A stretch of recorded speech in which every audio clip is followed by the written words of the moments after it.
Esta noche tenemos con nosotros a Sor Belén, monja contemplativa dominica del convento Santa Ana de Murcia, conocido como Las Anas. Es una mujer de 55 años de Caravaca, la penúltima de 11 hermanos. Buenas noches, Sor Belén, encantada de saludarte. Hola, buenas noches, Bárbara, ¿qué tal? Esos primeros tiempos de fe de chiquitita, ¿cuáles son los recuerdos que te vienen a la mente, más al corazón de ese primer tiempo? Pues el día que más recuerdo siempre ha sido el día de mi primera comunión. Fue un día muy, muy especial, muy feliz. Y bueno, ahora en estos momentos que tengo fe, una fe más afianzada, creo que fue porque el Señor entró dentro de mi corazón. Aunque en ese momento, pues como una chiquilla de 7 años y medio que tenía entonces, pues lo viví con el traje, la fiesta y tal. Pero es el recuerdo más precioso que yo siempre he tenido en mente. El Señor que entraba en tu corazón y lo llevabas contigo de niña, y así hasta la confirmación durante un tiempo de infancia, quizá pues más pues en la misa, más en la vida de la Iglesia, ¿no? Llegas a la confirmación y algo empieza a cambiar en tu ritmo de vida, podemos llamar. Pues sí, yo me confirmé cuando tenía 13 años. Fue un sacramento que también lo hice por inercia, ¿no? Toda la clase lo hacía, yo también. Pero después de esa edad, a los 14, sobre todo 15 años, llega la época de la adolescencia, llegan los sufrimientos con un sinsentido, porque en esa edad uno sufre y no sabe por qué sufres. Y yo en esos momentos, en ese sufrimiento que yo tenía de que no entendía mi historia, ni entendía por qué tenía este físico, por ejemplo, pues solo encontré un culpable, ¿no? Que era Dios. A partir de ahí yo empecé a razonar y como que me volví totalmente de espaldas a Dios y empecé de ir a la iglesia, porque después de la confirmación y antes incluso de la confirmación solía ir a misa todos los domingos. Pues me dediqué a perseguir a la Iglesia, porque encontré un culpable que era Dios por mi historia, pero como Dios no lo veía, lo que veía era la Iglesia, ¿no? Que era lo que era factible. Y yo recuerdo que a partir de los 15 años empecé era muy crítica con los curas, con las monjas incluso de clausura, sobre todo en mi pueblo entonces había 2, nunca entendí qué hacían esas mujeres metidas ahí.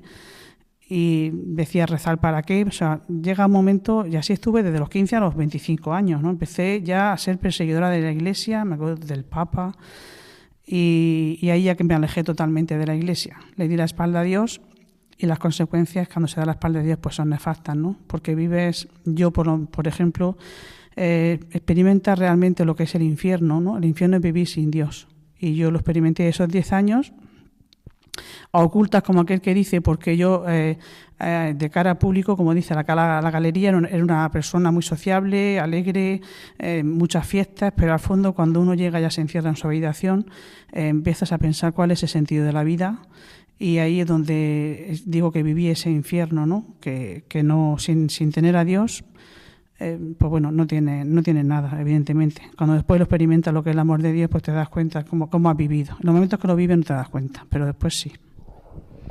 Un sinsentido que quizá de la vía del razonamiento de determinados libros, creo que entras en el conocimiento de, por ejemplo, más profundamente del existencialismo, ateísmo.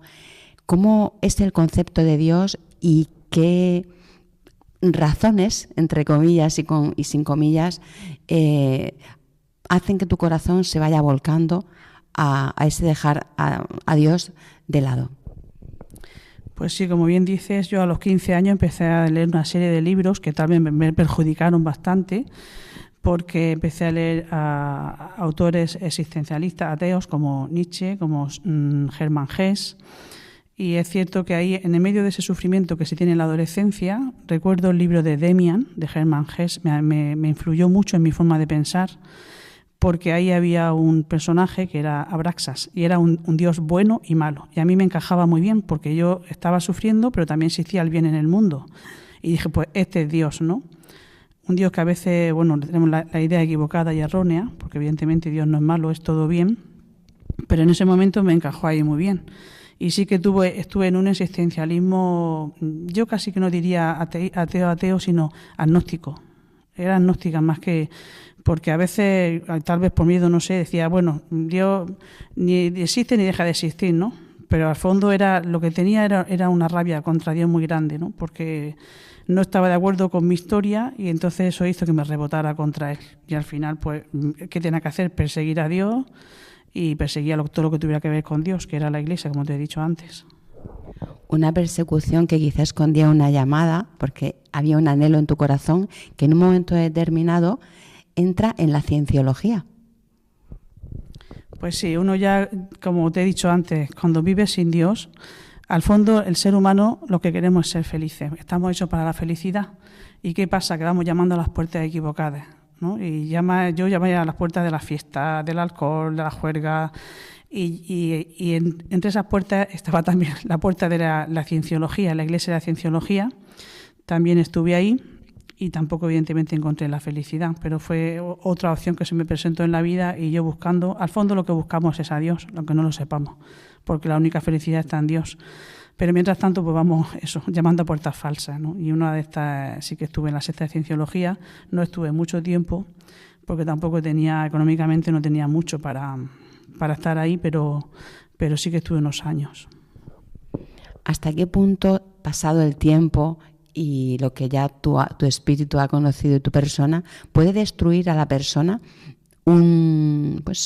algo como puede ser esto, ¿no? La cienciología? Sí, bueno, sobre todo, sí, no tampoco quiero meter mucho en ese tema, pero claro, te destruye al fondo, lo que destruye al ser humano es vivir sin Dios. Y ya te digo que no te das cuenta cuando estás dentro.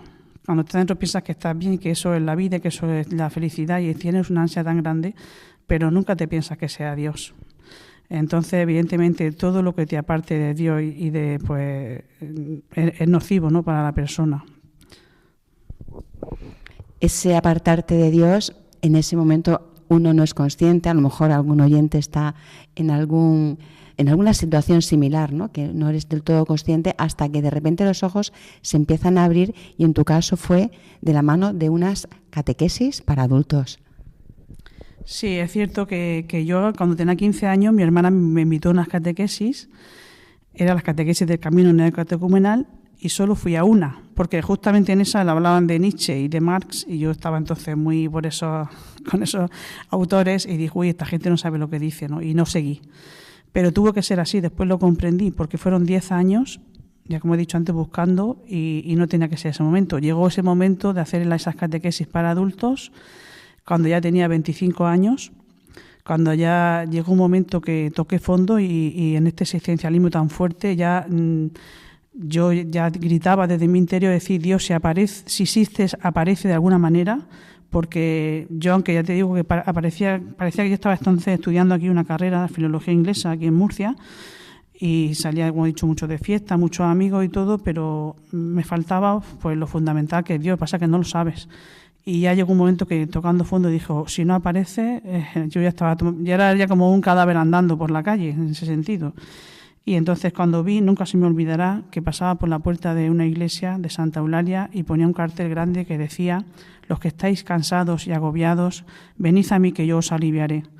Y aquello me frenó ahí y yo estaba ya cansada de estar buscando siempre la felicidad, el sentido de mi vida. Y decidí entrar a esas catequesis, pero algo muy curioso me pasaba, porque como yo soy tan perseguidora de la Iglesia, había una fuerza grande que me inclinaba hacia adentro, pero otra fuerza que me tiraba hacia atrás. Pero al final entraba. Y ahí fue donde yo experimenté fuertemente el amor de Dios. Ni donde yo misma me podía querer, donde yo misma me rechazaba, experimenté que había uno que me amaba por encima de mis debilidades, de todo. Y esa experiencia de amor fue lo que cambió mi corazón y mi vida. Ahí fue un parón, o sea, ahí fue el antes y después de mi vida. Siempre lo digo, que el regalo grande de la fe, de experimentar el amor de Dios, que fue lo que cambió mi vida, fue, cuando ya tenía 25 años, al hacer esas catequesis. Bueno, pues ahora vamos a escuchar una canción que has elegido tú. Se llama Dijiste sí, de la Anunciación y Luispo. Y después de escucharla te preguntaré ¿por qué la has elegido? Y hablaremos de la llamada vocacional.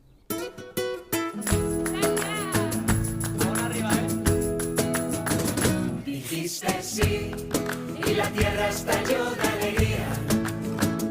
Dijiste sí y en tu vientre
Seguimos en busca de sentido en Radio María.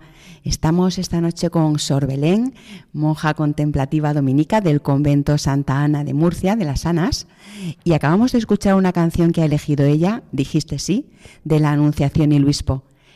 Bueno, Sor Belén, cuéntanos, ¿por qué esta canción? Pues esta canción, evidentemente, para la Virgen María, pero yo también dije, ella dijo hágase yo, pero yo también dije sí, en un momento dado. Dios se presentó en mi vida y yo le dije que sí. Entonces, para mí esta canción, no sé, aparte que me gusta el ritmo que lleva, también la letra me dice mucho. Esa llamada que la tenemos dentro, pero que te costó mucho tiempo poder sacarla fuera, ¿no? De hecho, una primera llamada, aunque es la misma, intuyo, la tuviste en París. Cuéntanos. Sí, como yo al hacer las catequesis esta del camino neocatecumenal, al poquito tiempo, un año y medio, estaba la peregrinación a París, que era la jornada de la juventud del 97, y en esa peregrinación yo sentí que el Señor me llamaba a entregarle mi vida, pero por supuesto que jamás pensé ser monja contemplativa. Siempre era un poco la llamada a evangelizar, a anunciar lo que a mí se me había dado, que era muy grande, una especie de misionera, ¿no? Y yo quería hacer eso. Y ahí sentí esa llamada, pero la verdad es que fueron segundos, pero sentí tanto miedo que dije, yo no puedo ser, ¿no? Y no respondí a esa llamada. Después de esa llamada hubo otras, pero la definitiva fue en el año 2000, precisamente ahora hace los 25 años, que fue el jubileo. Y también hubo una jornada mundial de la juventud. Y ahí primeramente en marzo, unos meses antes de esta jornada de la juventud, en Jerusalén, en el Monte de las Bienaventuranzas, sentí una llamada muy fuerte a seguir al Señor y tampoco pude responder, la verdad. A la vuelta del tiempo, y ahora que imagino que tendrás contacto con chicas que pueden estar discerniendo su vocación, ¿cómo has entendido esa imposibilidad de poder responder a esa llamada? Eso que tú sentiste primero en París y luego en Tierra Santa. Pues la verdad, yo creo que el no responder a la llamada en su momento, quizás porque uno se mira a sí mismo, más que mirar al Señor. Entonces te ves que, primeramente, que no te ves digna, por así decirlo, y segundo, que como que también es un compromiso fuerte seguir al Señor, ¿no? Entonces también ahí entran todos esos miedos, que son segundos, pero que no respondes. Pero no obstante, es verdad que en ese momento se hizo una llamada vocacional. Yo al día siguiente, después de bajar del Monte de las Bienaventuranzas, ya al lado del río Jordán, en una Eucaristía, lo dije públicamente, que el Señor me estaba llamando. Vuelvo a reiterar que no a monja contemplativa, yo me sentía llamada a anunciar el Evangelio de otra manera. Y bueno, en ese momento pude responder. Pude responder, sí. Pude comunicarlo públicamente que el Señor me estaba llamando.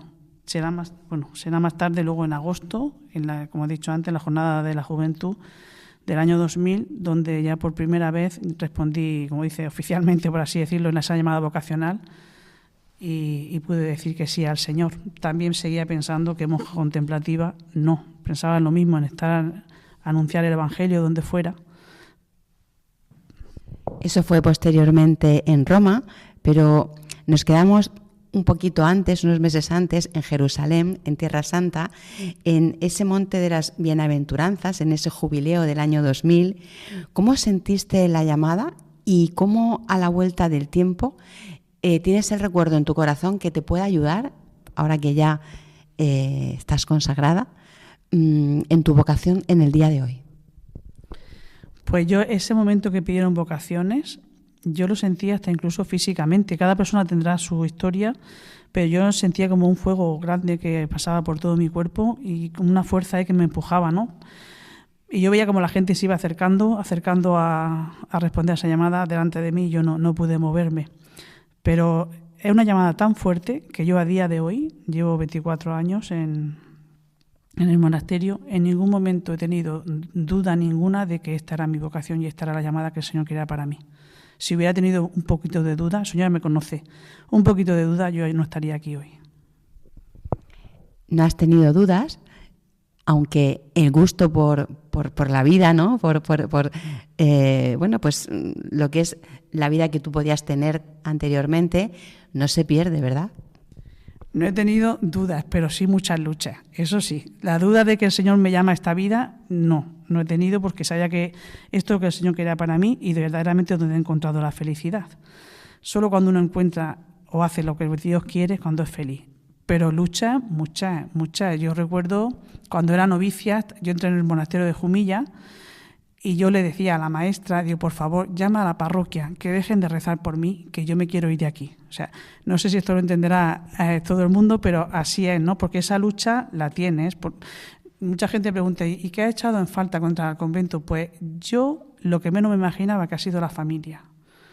Yo me fui de mi casa un 8 de julio del año 2001, me despedí de mi madre, ese abrazo que nunca se olvida, y pensaba que no iba a echar de menos, pero sí, fue la familia. Entonces, pues claro, hay muchas luchas dentro del monasterio y la cruz existe dentro del monasterio, que en el monasterio es verdad que se lleva una vida pues muy intensa de oración y todo, pero como todo cristiano llevamos la cruz y nos encontramos con ella. Yo me encontré en muchas ocasiones y sobre todo a la hora de la enfermedad de mi padre con un Alzheimer y tener que vivir desde el monasterio, su muerte, la muerte de mi madre, la muerte de una hermana con su enfermedad, con un cáncer. Entonces son momentos de cruz muy grandes que lo vives también dentro del monasterio, evidentemente. Esa cruz que has vivido tan fuerte, ¿no? También, ¿cómo hoy ves que resucita esa cruz o cómo el Señor te puede regalar en detalles o en momentos de tu vida monástica esa cruz resucitada? Claro, existe la cruz, pero evidentemente la cruz gloriosa. Esa experiencia también se tiene, aunque también existe aquí el sufrimiento, pero un sufrimiento ya redimido. Tiene esa experiencia de Dios tan fuerte, un sufrimiento con paz. Y entonces, pues eso es lo que hace la fe. Tener fe es vivir las cosas con mucha paz, aunque sean cosas dolorosas. ¿Viviste antes de entrar, antes de tomar los votos? Bueno, primero son los votos temporales, luego los perpetuos, ¿es así? Solemnes. Y antes de eso haces una primera experiencia de solo un fin de semana. ¿Cómo es que haces esa experiencia cuando tú en realidad pues querías dedicarte más a la misión? Pues sí, como te dije, me levanté en Roma en el año 2000 y no era para monja contemplativa, pero las chicas que nos levantamos de Valencia, Murcia y Alicante nos citaron a hacer una reunión para saber a lo que estábamos llamadas. De las 70 que éramos, muy poquitas querían ser monjas. Pero un sacerdote nos quiso orientar y nos dijo que fuéramos a conventos de clausura para hacer experiencia y discernir lo que el Señor quería de nosotras. Y ahí fui en obediencia esos 3 días, que era el Puente de la Inmaculada, una fecha para mí muy significativa. Hice la experiencia en la Inmaculada, pero luego mi primer eco, mi primera Eucaristía, después de hacer las catequesis del camino, también fue en la Inmaculada. Yo vivía al lado de la iglesia de la Inmaculada en Caravaca, entonces para mí ha sido una fe. De hecho, cuando no tomé el hábito me añadí de la Inmaculada, soy Sor María Belén de la Inmaculada. Y esos 3 días pues yo no salí igual que entré.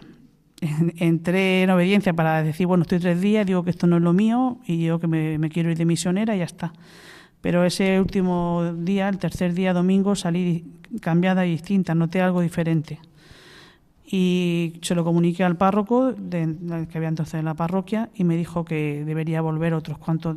Volví 11 días, la verdad, el 26 de diciembre, para discernir qué quería el Señor de mí. Y ahí fue donde descubrí que el Señor me llamaba a esta vida contemplativa. Y como estoy en una orden de predicadores, fundada por Santo Domingo de Guzmán, nuestro carisma fundamental es la evangelización.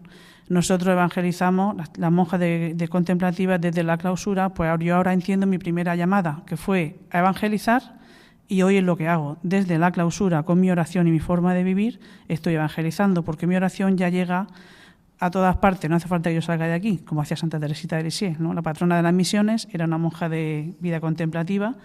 Desde aquí mi oración llega a todo el mundo, así que aquí me confirmó Santo Domingo que era mi primera vocación a evangelizar, y al final ha sido así, de esta manera, monja contemplativa de la Orden de Predicadores.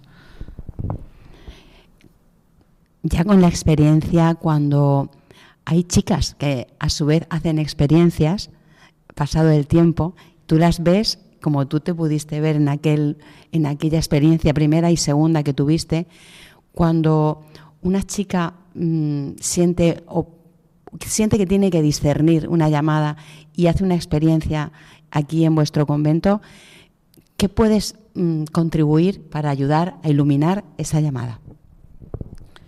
Yo a veces soy un poco tajante cuando vienen aquí, han venido muchas chicas, aquí en Jumilla también, en el convento de Jumilla, y yo como recuerdo la mía, pues yo siempre les digo, cuando entran a hacer la experiencia de mira, digo, tú no tienes derecho a que el Señor te hable.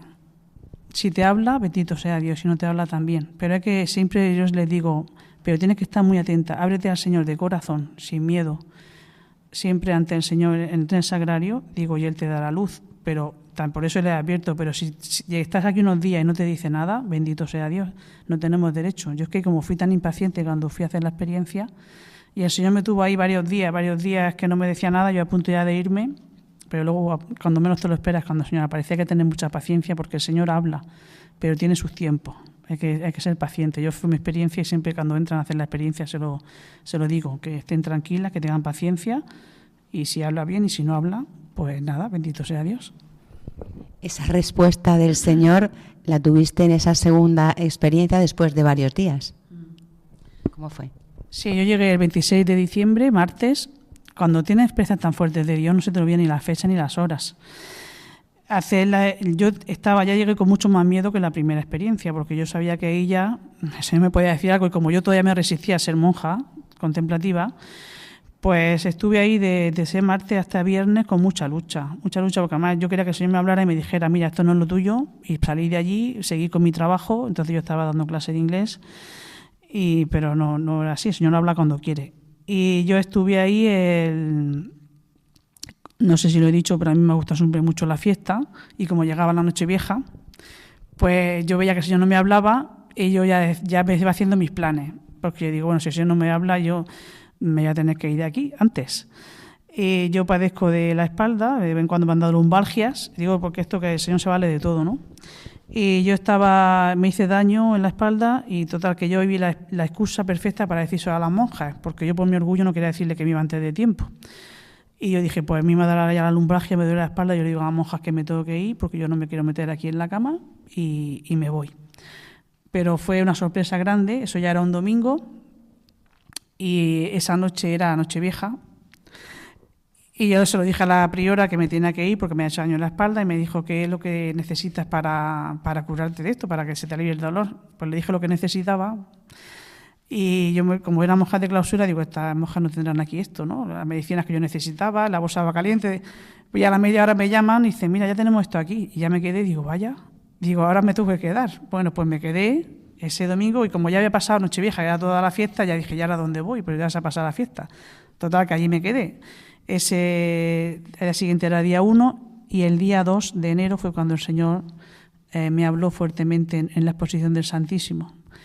Si me hubiera ido, no me hubiera... Por eso he dicho que hay que tener paciencia, ¿no? Y ese día, 2 de enero, por la tarde en vísperas, yo recuerdo estar ante el Santísimo. Esta es la llamada fuerte que yo tuve para esta vocación. Y de repente yo he sido una persona dura para llorar. Notaba como se me caían las lágrimas delante del Santísimo, estaba de rodillas. Vi toda mi historia pasar desde pequeñita. Como he dicho antes, yo no estaba de acuerdo con la historia que tenía, con tantos hermanos, a veces con falta de economía, por mi físico tampoco me aceptaba. Era una serie de cosas que no aceptaba nada. Y de repente pasó toda mi historia como una película, con un agradecimiento impresionante al Señor, muy grande. Era una felicidad grandísima en mi corazón, dando gracias a Dios por todo, por la familia, por mi historia, por todo. Y de repente lo siento con los oídos del corazón, sentí que el Señor me decía, te quiero aquí. Y yo salí de esa oración, pero como en una nube. Fue una cosa que dije, yo me quedo aquí para siempre, ya no me voy. Por obediencia te mantienes en esta llamada a estar en la experiencia, ¿no? En el convento, y por obediencia, pasado el tiempo, el Señor te confirma en una situación personal con tu familia que creo que querías hacer unas visitas en un momento determinado y luego las haces en otro momento posterior y gracias a eso las cosas salen mejor. Te refieres a mi madre, ¿no? Sí, fue la obediencia. Yo hubo una cosa que pedía con la muerte de mi padre no pude estar presente, no llegué a tiempo, Pero yo con la muerte de mi madre, bueno, antes de morir siempre le pedía al Señor que yo pudiera estar con ella en un momento tan importante como era ese paso al Señor, ¿no? Y sí, la obediencia siempre me ha salvado. Es verdad que yo siempre iba en Navidad a mi casa a ver a mi madre y un año pedí permiso para ir antes de fin de año. No pudo ser porque eran fechas que no venían bien a la comunidad. Pero a pesar de eso, yo sí me sentí un poco mal, ¿no? Cuando me dijeron, no, ahora no puedes ir, tienes que ser luego, después de Año Nuevo.